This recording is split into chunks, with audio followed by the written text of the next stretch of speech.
கண்ணீரோடு அவரை நோக்கி பார்த்தீங்கன்னா உன்னுடைய கண்ணீரை பார்த்த உடனே மனம் இறங்கிடுவார். ஒரு குழந்தை அழுவதை பார்த்த உடனே தாயனுடைய உள்ளம் எப்படி உருகுமோ அதே மாதிரி தாய் அன்புள்ள ஒரு ஆண்டவர்.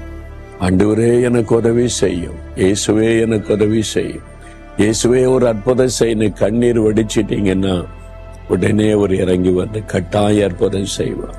உடைய கண்ணீர் துடைக்கப்படும். உடைய கண்ணீருக்கு பதில் கொடுக்கிறார். என் மகனே, என் மகளே, உன் கண்ணீரை நான் கண்டேன், ஒரு விண்ணப்பத்தை நான் கேட்டேன், ஒன்னும் பயப்படாத, நான் குணமாக்கிடுவேன், நான் மாற்றி தருவேன், நீ பயப்படுற மாதிரி விட மாட்டேன் அப்படின்னு இயேசு உங்களை பார்த்து சொல்லுகிறார். அப்படியே ஒரு இதயத்துல கை வைத்து, ஆண்டவரே இயேசுவே எனக்கு ஒரு அற்புதம் செய்யுங்க. எல்லாரும் கை விட்டுட்டாங்க, ஒண்ணுமே செய்ய முடியாதுன்னு சொல்றாங்க. காயப்பட்ட என் உள்ளத்தில் காயத்தை மாற்றும், என் சரீரத்தில் இருக்கிற வியாதியை மாற்றும், என் குடும்பத்தில் இருக்கிற இந்த வியாதி வேதனைகள் நெருக்கங்கள் மாறட்டும். ஒரு அற்புதத்தை நீங்க செய்தாதான் முடியும் ஆண்டவரே.